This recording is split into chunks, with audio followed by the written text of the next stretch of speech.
Hamas has a proposal to have a ceasefire for 40 days with the release of 33 hostages, though we already know the Israeli government is going to continue with their invasion of Rafah. They've sent out leaflets to East Rafah, forcing 100,000 Palestinians to leave.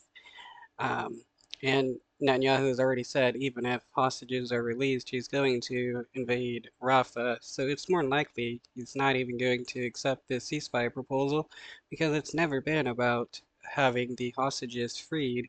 It's just about his bloodthirsty genocide against Palestinians.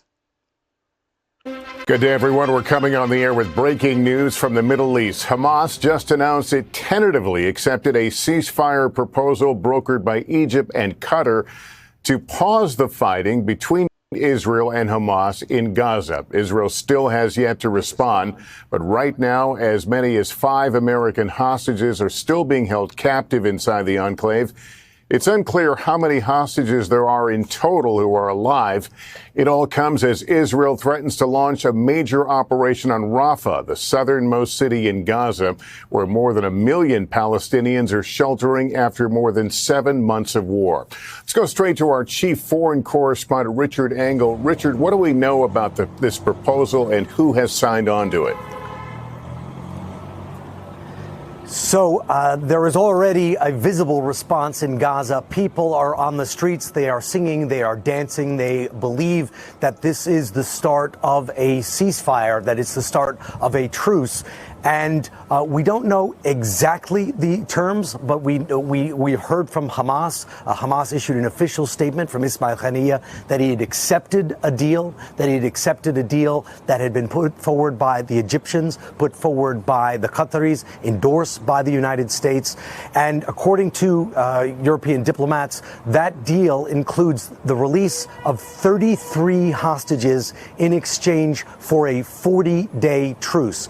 It would be If Bibi Netanyahu says no to this proposal, it will prove that he's never cared about actually freeing the hostages, just that he wants to kill as many Palestinians as possible.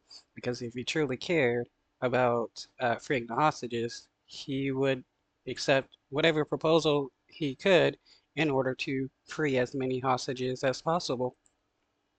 A multi-stage deal that, if successful, if these 33 hostages are released, if there are no issues, that the 40-day truce holds, that there would be other hostage releases to follow that. But that is the framework of the deal that we understand. We are still awaiting a response from the Israeli government to see if they are going to accept it. And this came, Lester, as you were saying, right at the 11th hour. There had been efforts for the last week, intense efforts to achieve this deal. Those talks stalled over the weekend, and then this morning it looked like Israel was going to go ahead with a long-threatened advance on the city of Rafah.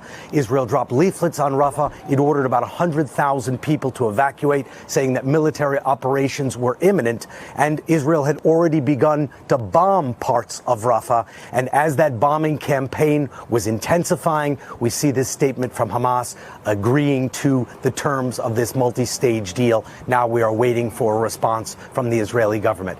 According to the Israeli government, there are 128 hostages kidnapped on October 7th by Hamas in Gaza. They include 109 men, 19 women, and according to the Israeli government, 35 of those hostages are believed to be no longer alive, leaving 93 hostages believed to be still living. All right. Do those dead hostages, does that include the ones that the Israeli government has killed? Because they've killed several hostages. 3 of them shot, several of them were killed in Israeli airstrikes. Who knows how many were drowned in the tunnels when the